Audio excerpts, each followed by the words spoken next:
What's the point of an SOP? To me, an SOP is to follow a process so that nothing gets missed each and every time. It's repeatable, it's duplicatable. And each one of these points are so important in and of itself that missing any of them can be hurtful to the overall well-being of your business. Welcome back to another episode of the Elite Business Advice Podcast. My name is Chris Moore, the founder of Elite Business Advisors, your host of the podcast here. All right, so the last 2 weeks, we covered job start SOP. We covered the job closeout SOP. We talked about what's the importance behind having each of these SOPs in place, kind of what an example looked like. The biggest thing being who's accountable for executing them and overseeing that it's happening. Kind of gave different scenarios there on when maybe it's a crew lead, when it's a project manager, when it's you as the owner, where the accountability falls, okay? In last week's episode, I kind of hinted a little bit at what this week's episode might actually be. And then the demand and the feedback started on the fact that I needed to do an episode on this. And so here we are. We're giving the people what they want. So if you think that I don't listen to your feedback, if you think that I don't pay attention to what you say and the messages on social media, the comments on social media, I do. And here we are.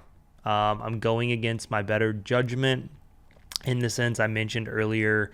I think it was when we recorded the first episode that whenever I do a series, I like for things to logically flow together. So, it would have made sense to do this episode in the middle because it was the job start. And then this is going to be the check-in and then the job closeout.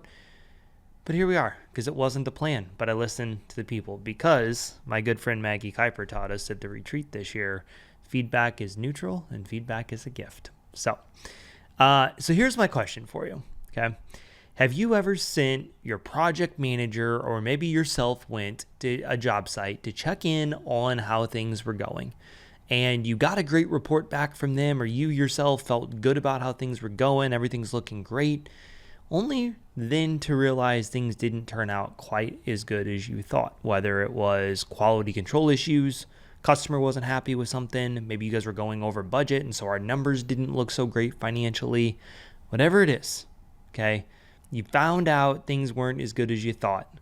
And if I'm guessing, it was probably because there was a lack of intentionality on what you or them were checking in on.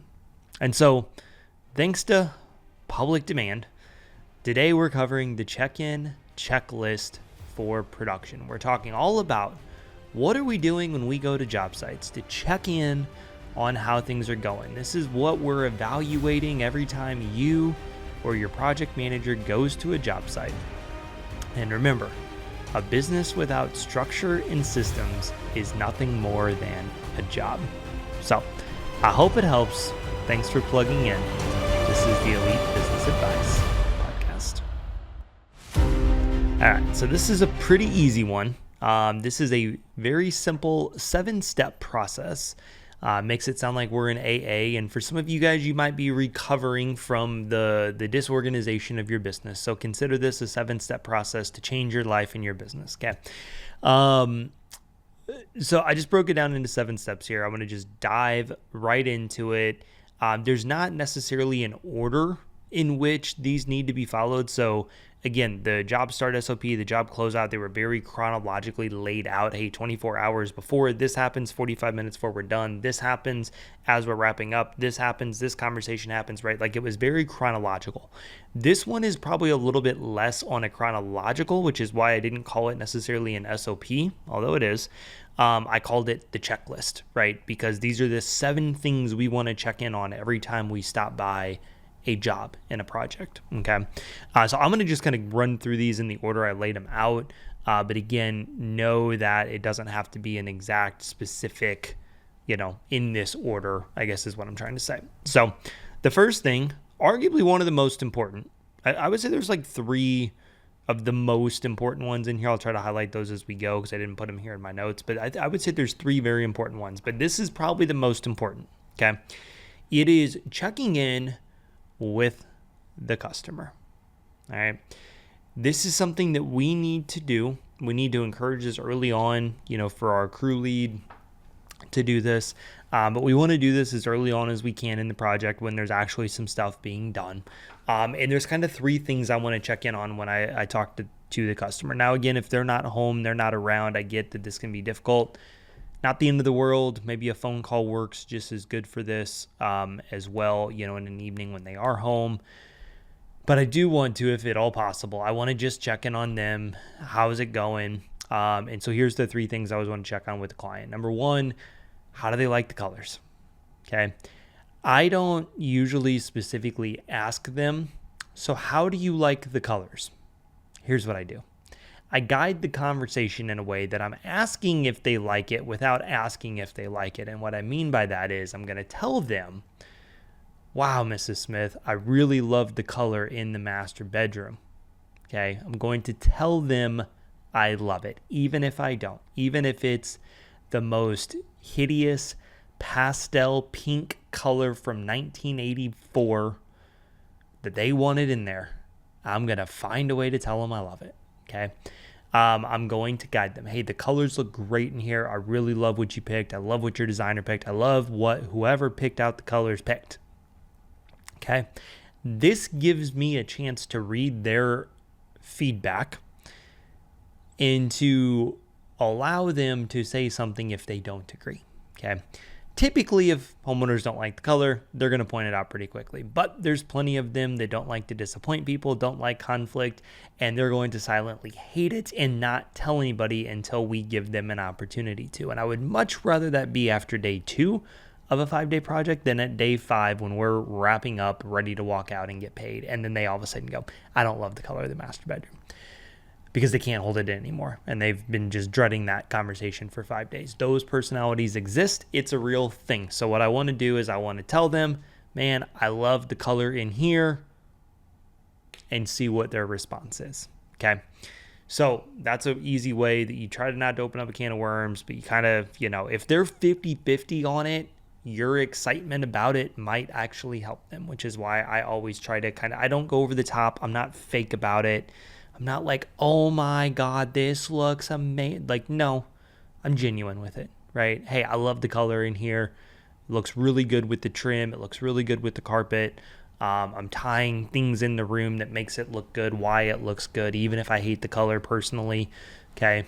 Because I just want to get their feedback. And a lot of times they're like, oh my gosh, I'm so happy with it. Cool. All right, check 1. Second thing I want to do with the customer, I want to just do some sort of a walkthrough in the areas that are finished. Okay, if maybe your crew lead's already done this, so this wouldn't be as necessary for you or your project manager to do this, but if there's an opportunity, again, we want to do that walkthrough early on to get a feel for what are they looking at, what matters most to them. Is it the cut lines? Is it how clean we leave the room after? Is it how much we tried to fix the imperfections in the wall? Are they just not even they're just like, yeah, everything looks great, cool. Like they clearly don't care too much, outside of just a quick glance at things, right? So we want to do a quick walkthrough as much as we can.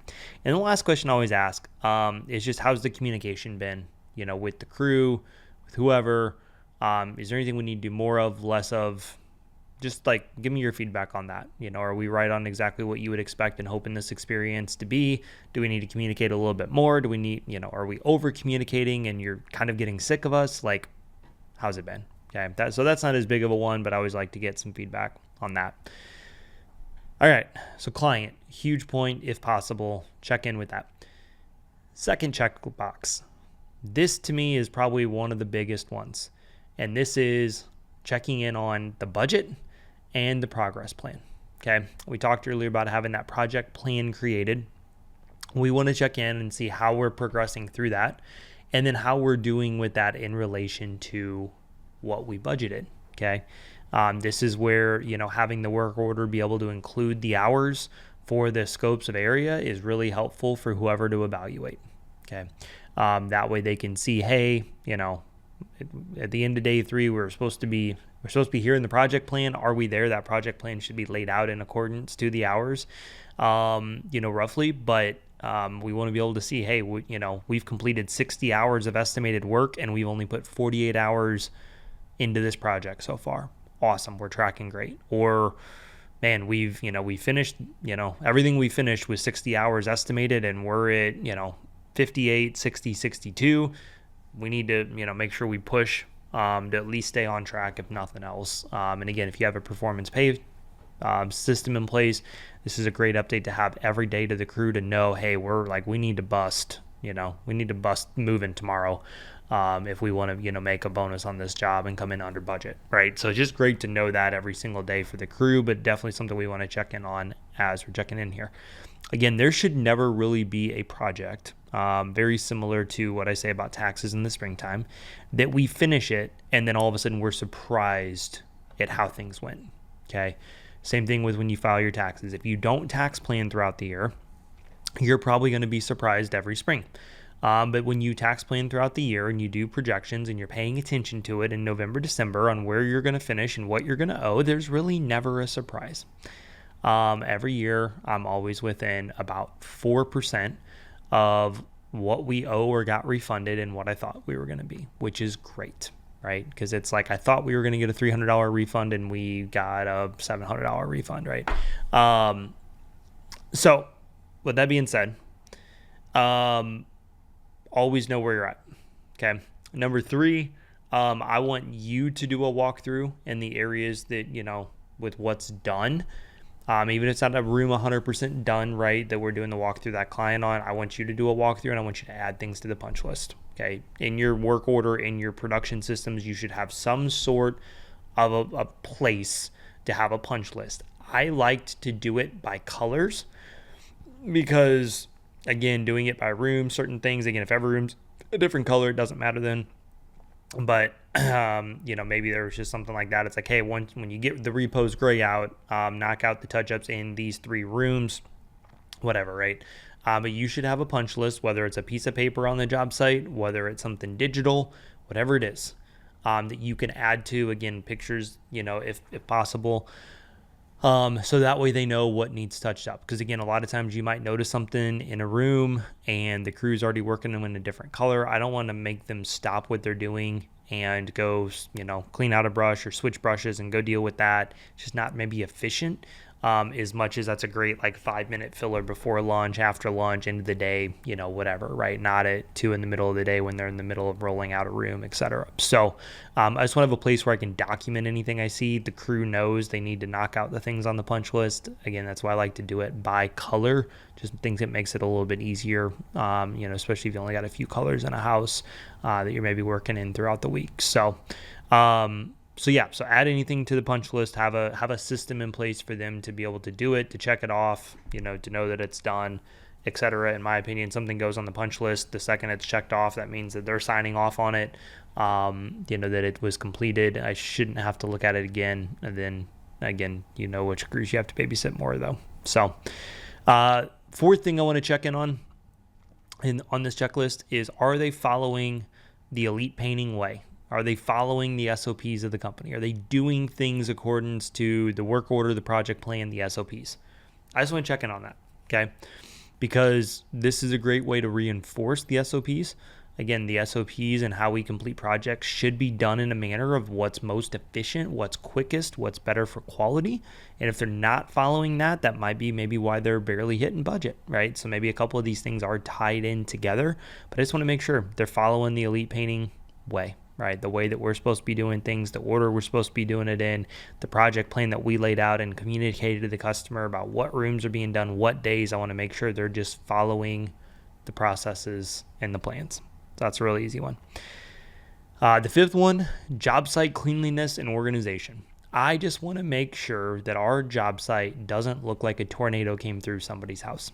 Okay, while we're working during the day, at the end of the day, I want to make sure things are organized. I want to make sure that we've got a spot where all of our stuff is that's, pretty well organized and put together. I get things are going to get a little bit wonky throughout the day, but at least by the end of it, it's organized. I want to make sure our crew kits and everything are, again, organized. There's not just trash and stuff in it. I want to check where we've got ladders stored at. I just want to check everything, right? Do we have trash picked up? Do we have designated areas for things? Is it pretty well nice and organized? Okay. Again, all these little things are about reputation, about customer experience, and honestly efficiency for our crew. So I want to make sure that this is something that gets checked on every single job. Sixth one, this might be, again, I said importance, client, budget. I would say this one's arguably third, or in that top three as well. It's just safety check. Just a quick, while I'm here, I'm looking at the ladders we've got set up. I'm looking at the drop cloths that we've got down. I'm looking at, are we up on the roof doing things? Like, just who's doing what, and are we being safe? Is there anything we need to address? Is there a bigger issue maybe we need to retrain on or bring up in a team meeting soon? Are our ladders too steep, too flat? Are we using pivot tools right? Like, just the safetiness, right? I just want to make sure that everybody's obviously being safe and following the company standards and protocol. And while you're there's a great time to just kind of do a quick double check on that. Make sure we're not doing anything unsafe, and not even just to harm our workers, but our customers' property too. All right. Just finding little things like that. If they're, got a big 6-foot extension pole they're using and they're, missing a china cabinet by 6 inches every time they're rolling out a wall, like, maybe we need a different game plan there, right? So when I say safety, I would also look in relation to just, what's going on in the customer's home too. So, and then the last one, equally important, kind of, I say that jokingly, it's probably not, threatening the health and safety of any of the employees. Get content while you're there. Get some content. Get the production videos and pictures, and the during that, that's easy to get the befores and the afters. Sometimes we forget the in between. So it's a great time for you, the owner, the PM. Again, maybe you're sending somebody out from the office just for this. That's fine. But get some content while you're there. Okay. You can always use it. It's always great to have it and figure out how to use it later. So get content while you're there. All right. Here's what I want to wrap up with. A little shorter episode, but I wanted to make sure we got through this checklist today. Why is this so important? Okay. And I think I'm going to answer a question with a question on this one. Why is this so important? Well, what's the point of an SOP? To me, an SOP is to follow a process so that nothing gets missed each and every time. It's repeatable, it's duplicatable. And each one of these points are so important in and of itself that missing any of them can be hurtful to the overall well-being of your business. Yes, even forgetting to get content can be hurtful because then you don't have it for marketing. So have the process to follow. Follow it each and every time you and your PM or whoever is going to check in on these jobs. And if you notice there's things that you're missing that need to be addressed, add it to this checklist and let this be a living, breathing document that you use for the rest of your business's life. Thanks for plugging into this week's episode. I hope you're able to take a few nuggets away from it to implement into your business. Remember, knowledge without implementation is useless. If you're curious about what we do and how we help painting contractors all over North America, schedule a free business analysis meeting with us at www.elitebusinessadvisors.com. Our entire team of advisors have ran and managed painting companies just like myself and are here to help support you on your journey. We have packages available for contractors at every stage of business, from flying solo and just starting out, all the way to multi-million-dollar businesses. And lastly, if you loved this episode, please leave us a rating and a review. It helps others on the platform find our podcast, and it could be the best blessing that's ever happened to them thanks to you. Thanks for plugging in, and we'll see you back for next week's episode.